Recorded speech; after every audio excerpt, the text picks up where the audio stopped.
Temporary duty assignments, TDY, can sometimes be fun and exciting, but this one was not. It was 30 days of almost round-the-clock hard work. Every year, the U.S. Army participates in a rapid deployment exercise. Several units from across the Army are selected to participate and are airlifted with all their equipment to Germany, where they engage in a month-long exercise with their NATO counterparts. My name is Fred Sadler. At the time, I was a relatively new captain in the U.S. Army working in the Operations Division stationed at Fort Hood, Texas. This deployment came at the worst possible time for me to be anywhere other than home with my wife, who was pregnant and due to deliver sometime during the deployment. Lydia and I had been married for almost 6 years. When the deployment began, my commanding officer said, "I give you a personal guarantee that I will do everything in my power to get you home before the baby is born." And he did. At the end of the exercise, I packed my things and was about to get on a plane. I called Lydia, who told me she thought she was going to be hospitalized in the next couple of days. "Then the timing must be perfect because I'm on my way home," I told her. It was dusk. I was driving to the airport when a deer ran out into the road. My driver swerved to avoid it, and the next thing I knew, I woke up in a military hospital in Frankfurt. My right arm, right leg, 3 ribs on my side were broken, and my right lung had collapsed. "How long have I been here?" I asked my nurse. 5 days. "Is my wife here?" "No, sir." I called Lydia. "Are you okay?" were her first words. "Don't mind me. How are you, and the baby?" She began to cry. "We lost the baby, Fred." "I'm so sorry." "Are you okay?" I asked. "Physically, I'm fine, but emotionally, I'm a mess." 2 weeks later, I was flown home on a medevac airplane. Lydia met me and traveled with me to the Fort Hood Hospital. She was still an emotional wreck, but our time together seemed to help us both. I was in the hospital for another 2 weeks before I was discharged on limited duty. 2 years after we lost a child, we were transferred to Heidelberg, Germany. We spent 3 years there traveling all over Europe. There, I was promoted to major. After 3 years, we were transferred to Fort Lewis, Washington. Being a major, we were given field-grade officers' quarters. They were much nicer than company grade and had garages, not just carports. When we moved into the cabin in Lewis, all the things we took with us to Germany were sent back. We unpacked those boxes as well as the boxes we had stored and did not take with us. Using a box cutter, I opened one of the many boxes and began to take things out of it. It was the box we had stored things in while we were in Germany.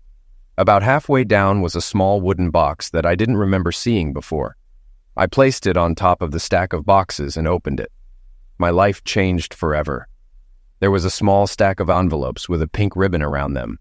I pulled the ribbon away and picked up the top envelope. It was unsealed, and I opened it. Inside was an official document labeled birth certificate. As I looked at the document, my mind began to fog up. It stated that a baby girl weighing 7 pounds 6 ounces and 19 inches long was born alive, and it included the date.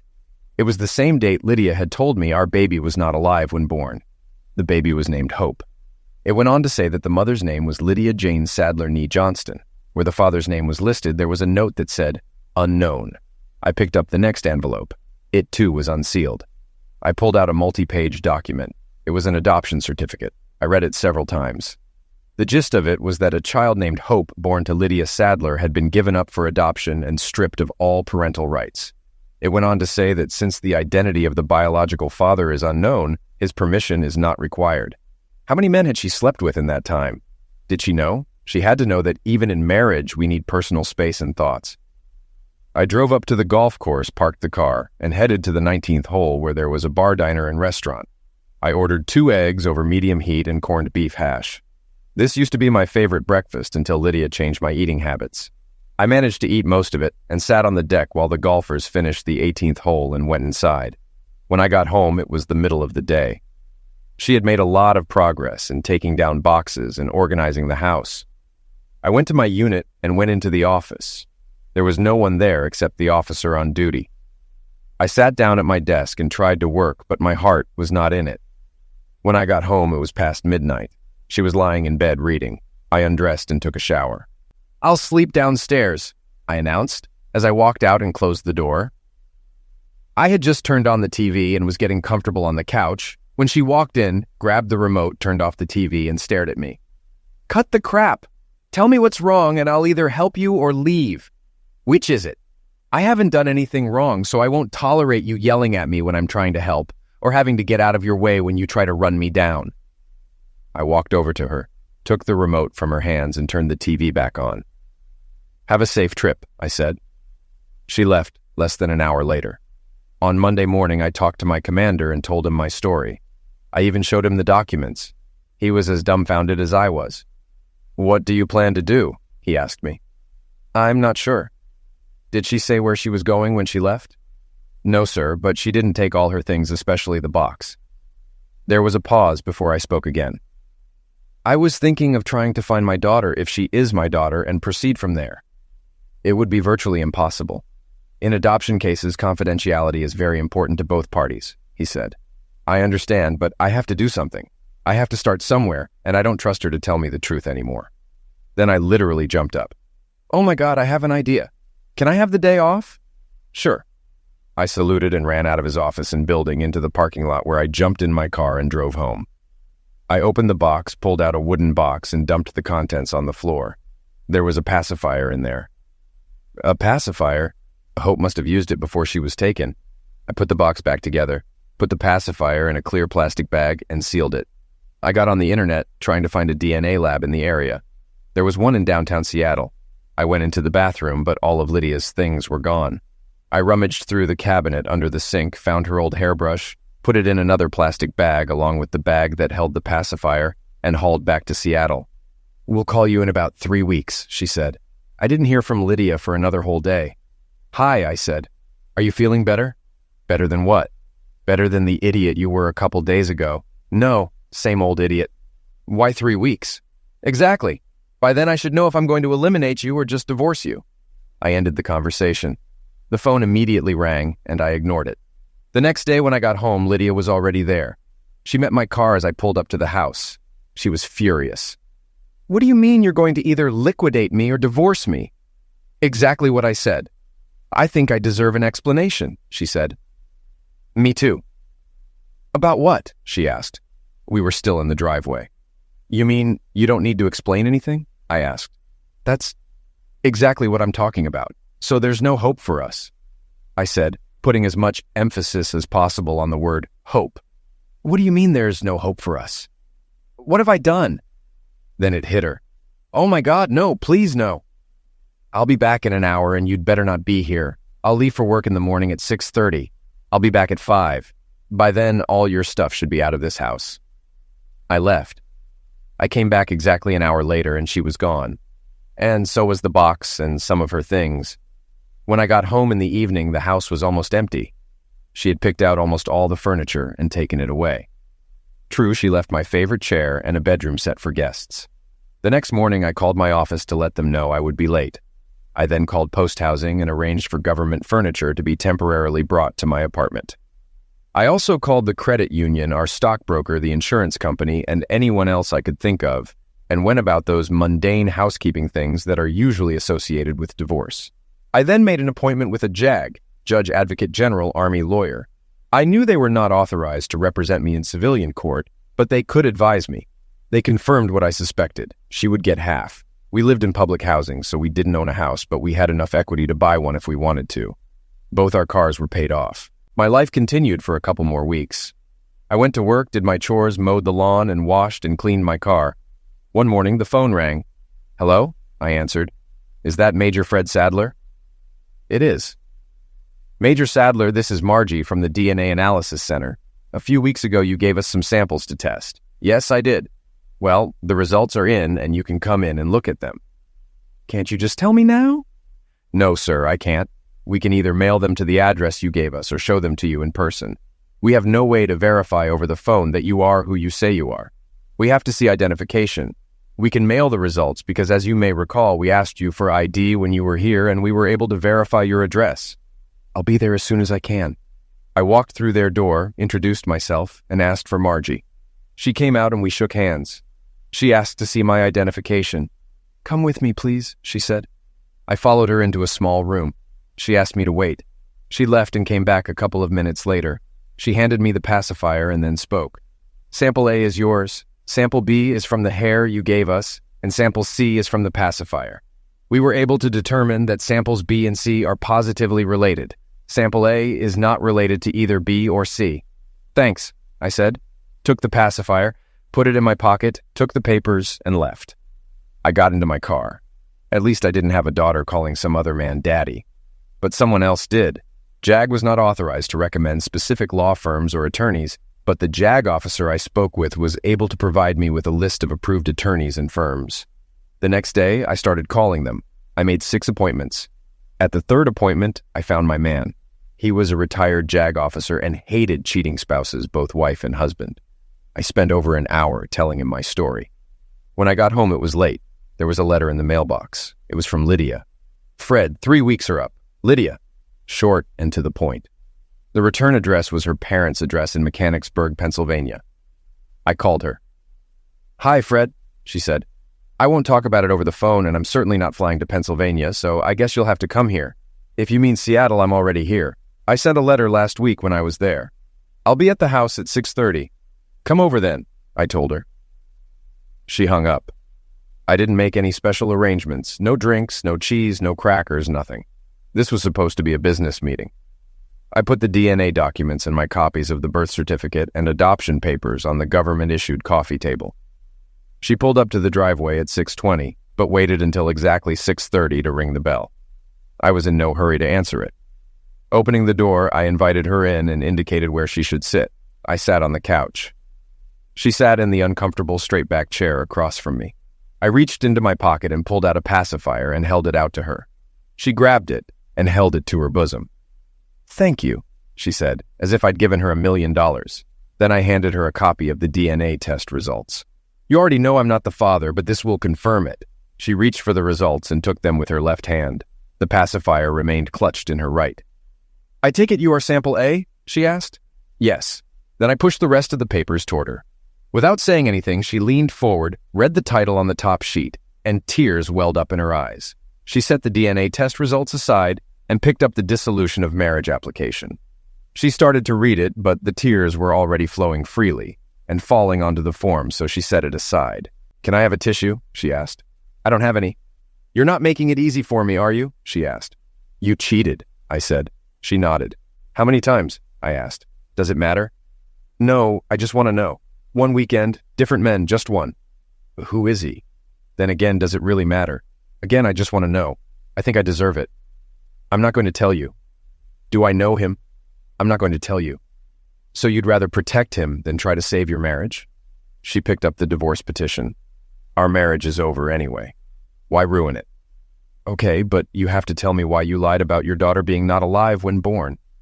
"When I found out I was pregnant, I wasn't sure if it was your baby or his. I thought about getting infanticide, but I couldn't. Over time, I was able to reason that you can't know for sure if it's your baby or not. When we found out it was going to be a girl, I was even more sure you wouldn't know, because there is a special bond between dad and daughter, and I was sure you and her would look alike. As the time of her birth approached, I started to get nervous. Maybe you would find out she wasn't yours. Then you went away on a business trip and my nerves calmed down a bit. I was glad you wouldn't be around when she was born. Then you told me you were flying home and I started to get nervous again. My emotions have been on a roller coaster. Maybe you'll know, maybe you won't. Maybe you'll be there when she's born. Maybe you won't. I was nervous then. She was there, alive and perfect. She was placed on my chest and I looked at her and fell in love. She was beautiful.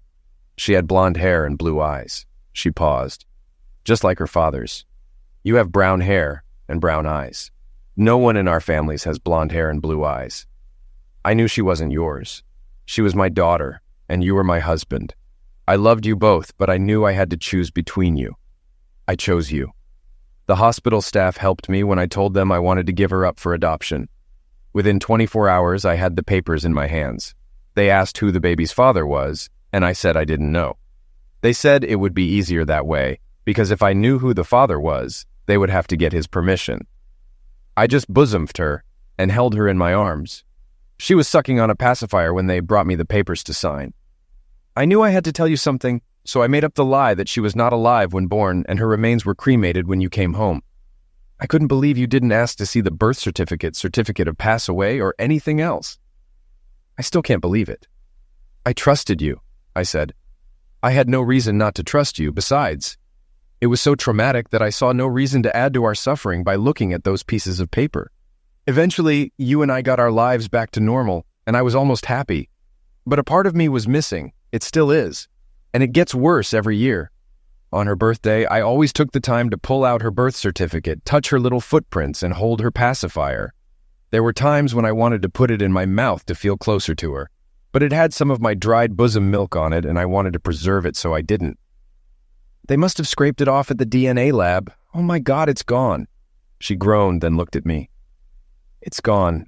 Her milk is gone, you idiot. You took her milk. She fell to her knees and literally curled up in a ball on the floor. I picked her up and put her on the couch. I couldn't let her leave in that condition, so I covered her with a blanket and went to my bedroom, but not to bed.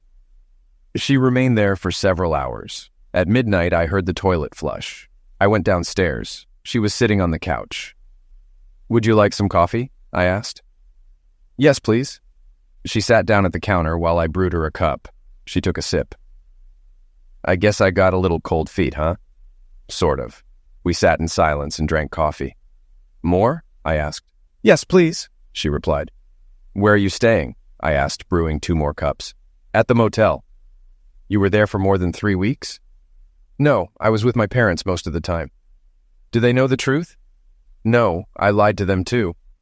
I told them that you and I were going through a difficult time and I needed to get away from you for a while.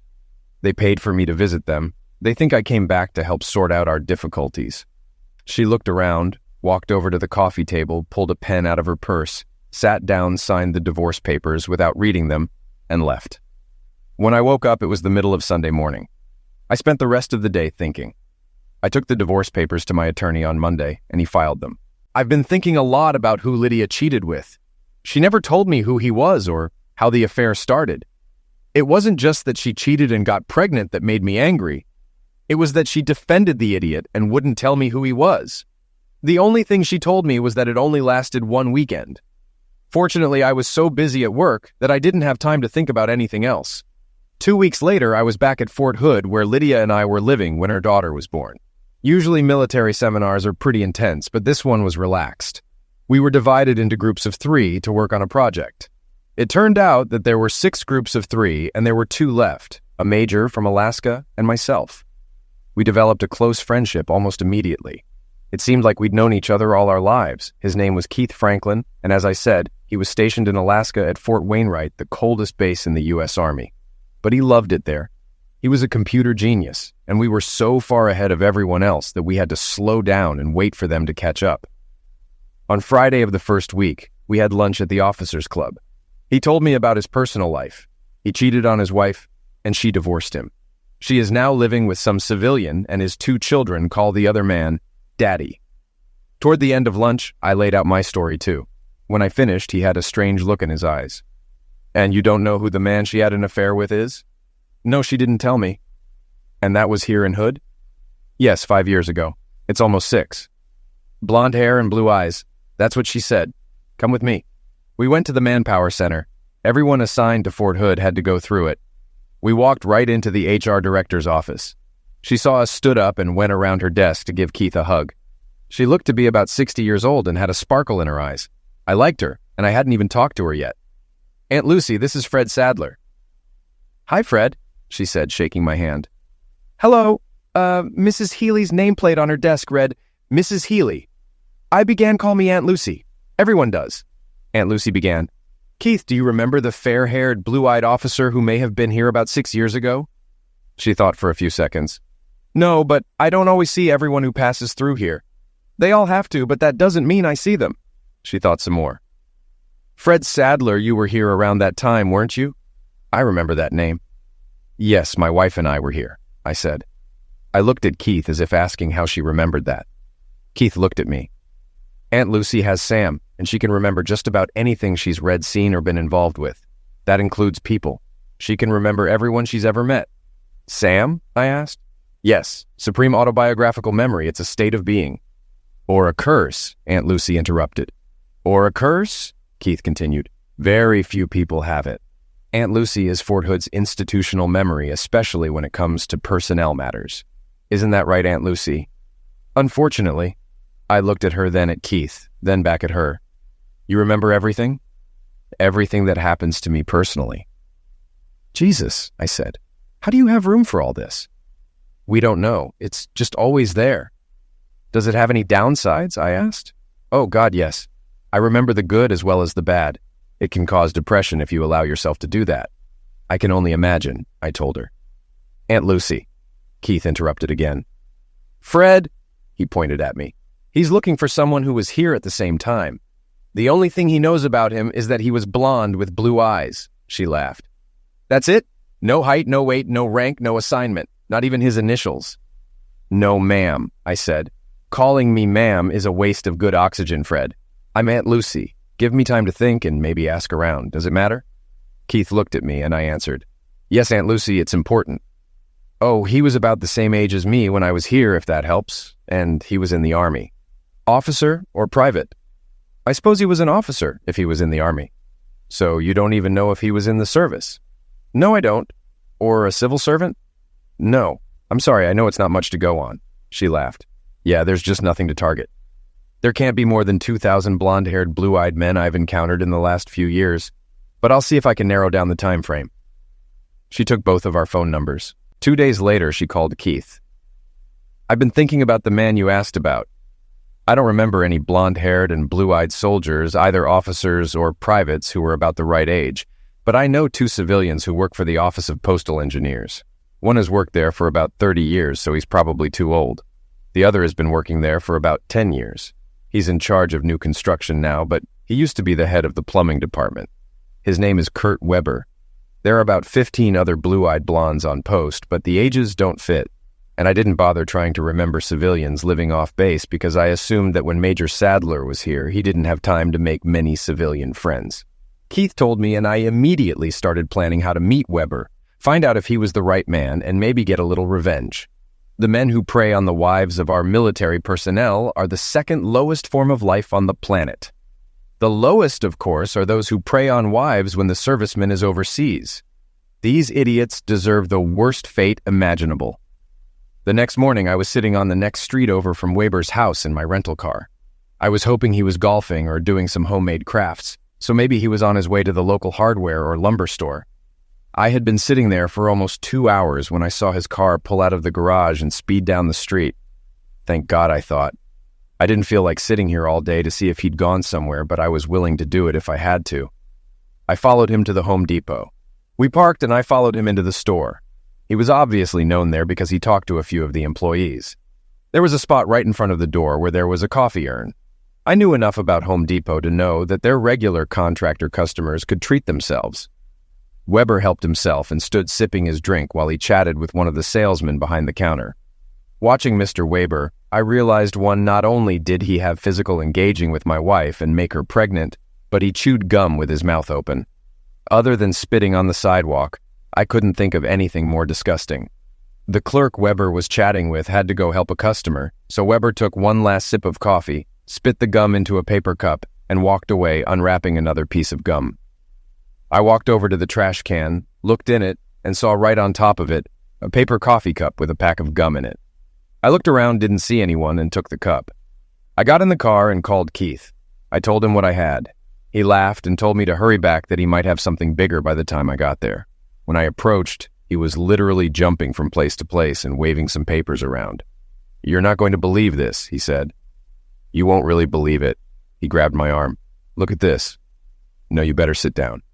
I did. He sat down next to me and put the papers in front of me. "Now look." There were a few names and an address. "So?" I asked. "So what?" "That's Hope's name address and her family's name. Her name is Sarah now. Sarah Randolph. I hacked into the files of an adoption agency. Those files are encrypted better than the nuclear missile launch codes carried by the President of the United States." Then he stopped and calmed down. "Well, I didn't personally hack their files. My brother did. But it's the same thing." I started to laugh. "That's great, Keith, but what exactly am I going to do with it?" "I have no idea, but you have them. Maybe we can blackmail someone." "Oh, that's great. I can already see the headlines. 2 Army officers tried to blackmail a 6-year-old foster child. That's a great one." He tossed the papers on the coffee table and leaned back in his chair. "Yes, I see where you're going with this." He got a little flustered again. "But we cracked their defenses. That's something." "Yeah, that's something," I said, laughing. I carried the papers and coffee cup back to my Beau Q and placed them on the desk. I have no idea why I did it, but I looked up the address where Hope lived and drove there early Sunday morning. It was almost 200 miles to Corsicana. The house was a typical suburban house. I sat outside for about an hour observing American suburbia on a typical Sunday. The noise of a few lawnmowers, the screams of children, and the chatter of neighbors. No activity came from Hope's house until almost noon. A car pulled up to the driveway. There were 3 people in the car. A man was driving. A woman was in the front passenger seat, and a child was in the right rear seat. The woman got out of the car, closed her door, and reached for the right rear door. I was at the ready with my cell phone.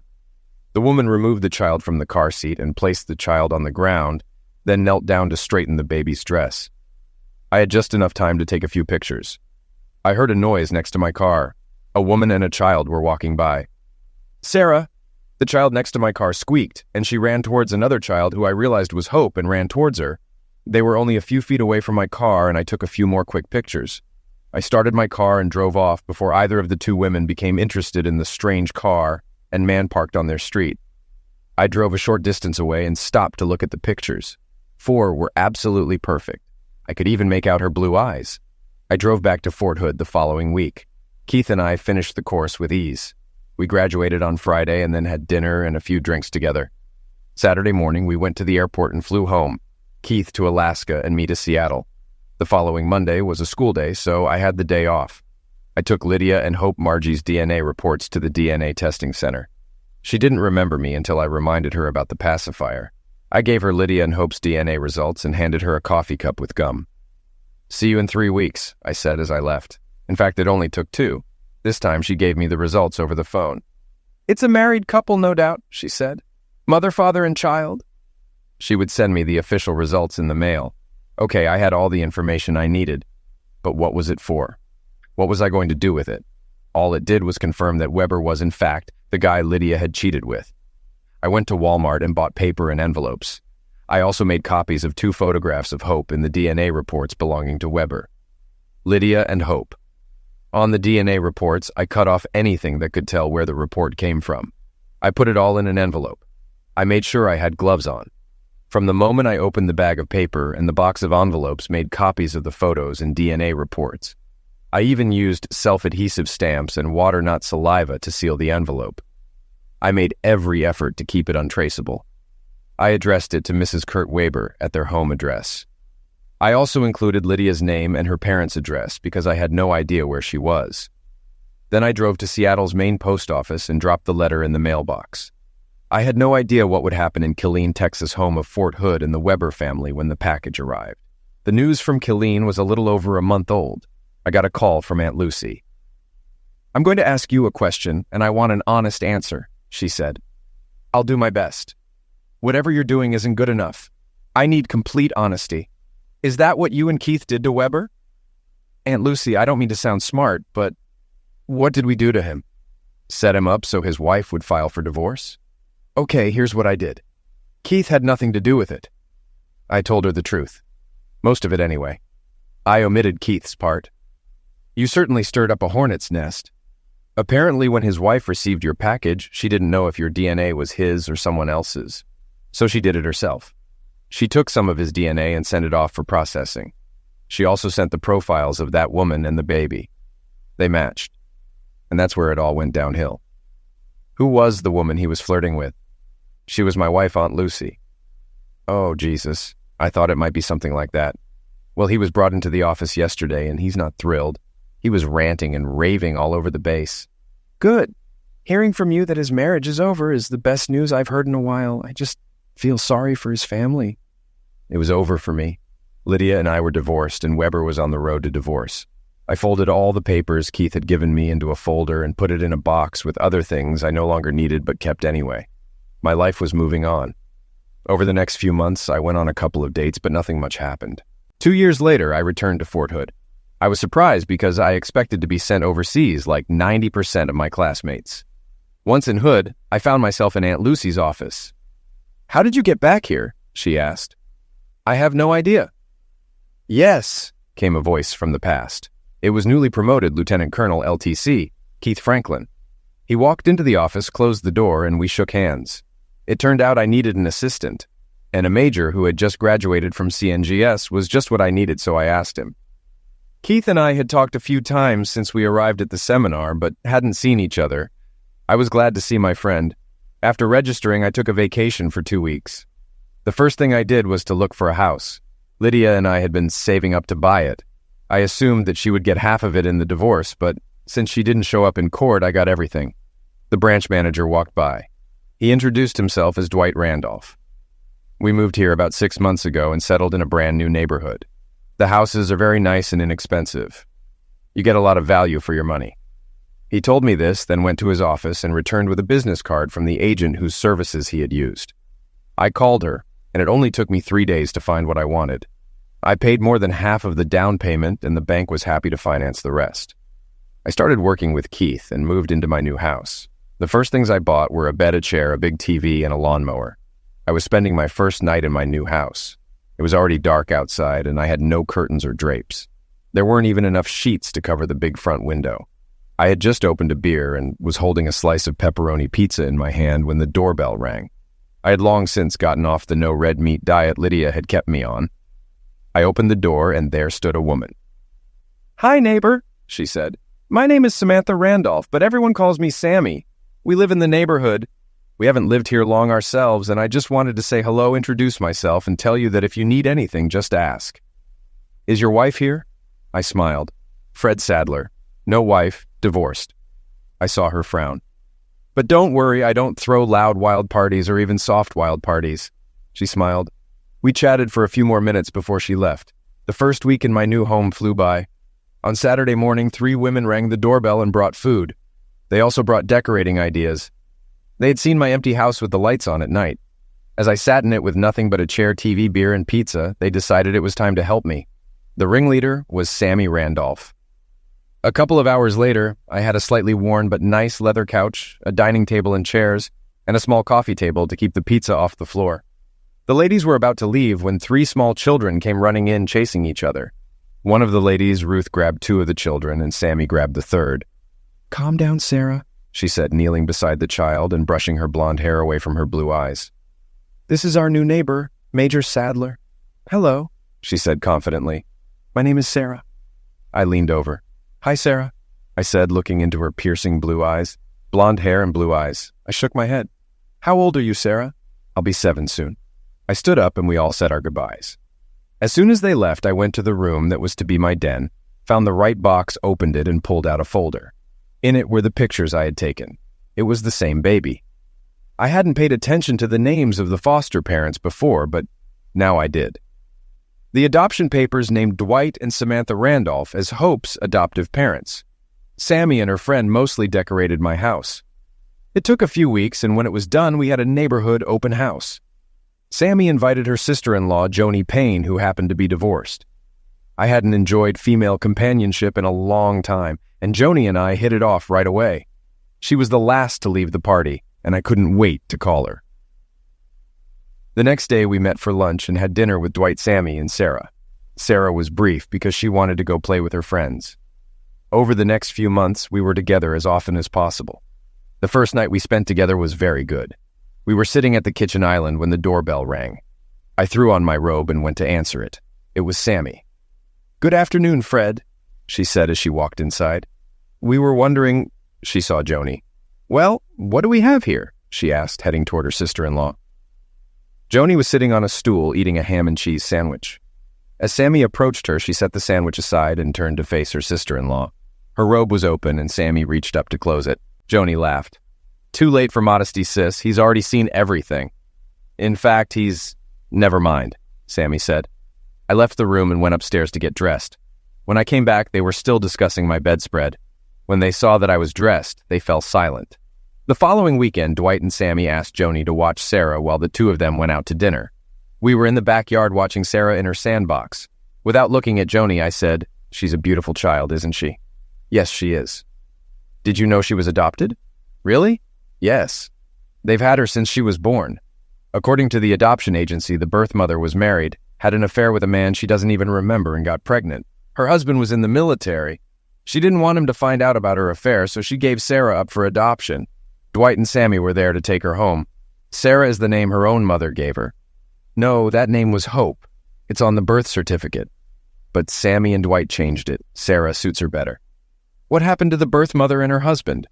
I have no idea. The adoption agency closes their files very tightly. They don't give the birth mother access to information about the adoptive family and vice versa.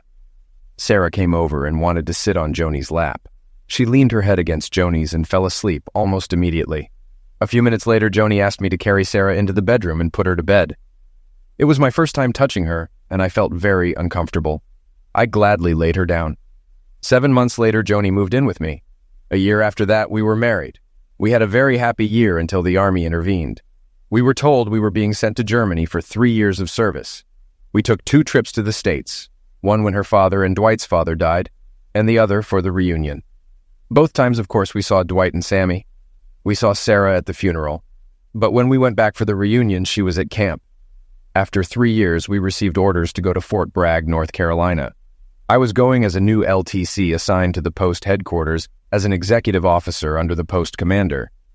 This was normally a position for a colonel, not a junior lieutenant colonel, but I didn't mind. In the military world, you don't look a gift horse in the mouth. To help me get settled in the staff, organized a series of briefings with the various departments that support the post. One of the briefings was to be given by a postal engineer. Representatives from that department, as well as the postal engineer himself, were already in the conference room when I arrived. I sat down in my seat at the table and watched as a blue-eyed civilian stood up to begin his speech. His hair was slightly blonde, but with a touch of gray. He introduced himself as Kurt Weber. I just stared at him. He had been talking for an hour, and I hadn't heard a word, and my gaze never left his face. It was obvious that he was uncomfortable with me looking at him.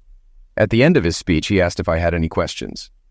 "Tell me, Mr. Weber, have you ever been to Fort Hood?" "Yes, sir. I was in the engineering department." "Did you like it there?" "Yes, sir." "Why did you leave?" "It's rather personal, sir." "You are correct. I withdraw the question. I just like to know about the people I work with. I seem to recall a scandal at the Fort Hood Engineering Department a few years ago. Do you know anything about that?" "I vaguely recall something about one thing. There was someone cheating, if I remember correctly." "Ah, well, I just remembered something. Thanks for the briefing. If you need anything at headquarters, feel free to contact me, just in case you forgot." I pointed to the name tag on my uniform. "My name is Sadler, S-A-D-L-A-R. Fred Sadler. I wouldn't want you to forget it." I was still looking straight into his eyes, and I could see the light bulb turn on and his eyes get huge. Kurt Weber became several different colors, ranging from red to pale gray. I got up and walked away. In the afternoon, I learned that Mr. Kurt Weber had requested a transfer. Unfortunately for him, this request had to go through me. When I received it the next day, I wrote in large letters, "Response: I have plans that involve Mr. Weber's expertise. He will play a key role in the realization of these plans." The next day, to the surprise of almost everyone, Mr. Kurt Weber tendered his immediate resignation. I signed it. Every day, I fell more and more in love with Joni. I watched her become increasingly beautiful and hot. Every morning, I looked in the mirror and saw an aging, middle-aged man, wondering what she saw in me. But whatever it was, I was grateful for it. We cherished our time together, and years flew by much faster than I wanted. We were stationed in Alaska and traveled to Killeen to visit Sammy and Dwight. On our first evening, they told us about a decision they had made with Sarah, who was almost 18. She had always known she was adopted and was now interested in finding her biological parents. Dwight and Sammy supported her decision, but the adoption agency offered no help, citing compliance with the law. All we heard that first day was how outdated the laws were and how they needed reform, especially since it's important for an adopted child to know their birth parents' health status. They decided to use a website dedicated to DNA and ancestry. They sent Sarah's DNA and waited to see what happened. Sarah hoped her biological mother could attend her high school graduation, but since it was only a couple of weeks away, they doubted it would happen. That night, Joni and I were already in bed when she asked, "What are you going to do?" "About what?" "About Sarah." "What about her?" "Come on, Fred. Married couples don't have secrets, or shouldn't have any. I found your little file 6 months after we were married. She can avoid DNA testing if you tell them everything you know." "Oh, crap," I said. "Yeah, oh crap, why have you been silent all these years?" "I'm not sure. I guess I knew how sensitive you'd be about it. And Dwight and Sammy didn't need to know, so I kept quiet, but now it's become important and you have to address it. Any suggestions on how I can do this?" "Just Tell the story, I suppose. How do you think they'll take it? Dwight is my brother and just like me, so he'll take it. Normally, Sammy is the dark horse. Okay, tomorrow. We'll get Sarah out of the house and tell them. She leaned over and kissed me gently. Do I ever bore you? She asked. What a silly question, I said. Of course you don't. Why did you even ask? Because you haven't touched me all day. I grinned and reached for the buttons on her pajamas. I can fix that right now. The next morning was Sunday. Sarah was picked up by her best friend and they went to the mall. I gathered the four of us around the table, took a deep breath, and began. I started by telling them that Joni and I had packed our things before we went downstairs, so we were ready if they wanted to kick us out. They looked at us, and Joni shrugged. Sarah doesn't need to give DNA to find her biological parents. I know who they are, I said. The looks they gave me made it clear I needed to explain, so I told them the whole story. When I finished, I took a deep breath and looked around the table. Dwight just stared at me, while Sammy had tears in her eyes. After a few seconds, she stood up, walked over to me, took my hands, pulled me into a hug, and said, "Oh, poor guy. Living with that all these years and not being able to talk about it. No one deserves that." She hugged me again. "What do you think, Dwight?" she asked her husband. "I'm trying to calculate the probability of how we all ended up together. I don't think there's a big enough number." "So what do we do now?" asked Sammy, returning to her chair. "I think Fred should contact his ex-wife and invite her to the prom since Sarah wants her there," Joni said. "Yeah, why me?" I protested. "Because you started it," Dwight grinned. "But who's going to contact Weber?" "Not me," I said, and told them about the last time I saw him. "You never told me that," Joni said. "I didn't realize you knew the whole story." Did I? She leaned over and kissed me. I love this woman, I thought. Later that day, when Sarah returned, Dwight and Sammy told her about it. She was both nervous and excited and wanted us to continue. The only way I knew to contact Lydia was through her parents, if they were still alive, if they still lived in Mechanicsburg, and if they still had a landline. I waited until Monday morning and talked to a private investigator. I asked him to help me find Lydia's parents and Kurt Weber. It took him 2 hours to get the parents' phone number. It took longer to find Weber. I called Lydia's parents, reminded them who I was, and told them I needed to talk to Lydia. I gave them my phone number to give to her. Not an hour later, my phone rang. "Hello, this is Lydia Bowman. I was given this number." "Hi, Lydia." "Fred?" "Yeah." "How's it going?" I asked, trying to think of something clever to say, but I couldn't. "Actually, I'm doing great. How are you?" "Very well. Lydia, I need to talk to you about something very important." "Okay, go ahead. Not over the phone. Tell me where we can meet, and we'll talk in person." "Explain it to me. We haven't spoken in years, and suddenly, out of the blue, you have something so important that it needs to be discussed in person." "That's it." "I'm sorry, Fred, I'm not buying it." "Okay, but remember I gave you a chance." "A chance at what?" "Come on, Fred, what's the matter?" "Only in person, Lydia. Call me if you change your mind." Wait, okay. Damn it. We live in Vegas." "That's better. I'm flying out there tomorrow, and I'll call you when I land. You decide where you want to meet." The next day, we met in the lobby of the Bellagio Hotel. I guess she needed a lot of witnesses. "Hi, Lydia." "Hello, Fred. This is my husband, Roland Bowman." "Hi, Roland." I turned my attention back to Lydia. "I need to see you alone for 10 seconds. Anything you have to say, you can say in front of Roland." "Whatever you say. But this is about the hope you had." She turned pale. "Can we still talk?" "Yes, he knows about her." "Okay, let's sit down." We found as quiet a corner as we could. Given where we were, I recommended something to drink. "Wine will do." We agreed to a red, and I ordered it. "Let's wait while we get some poured into our glasses." I paid for the wine, and we all took a sip. "Her name is Sarah.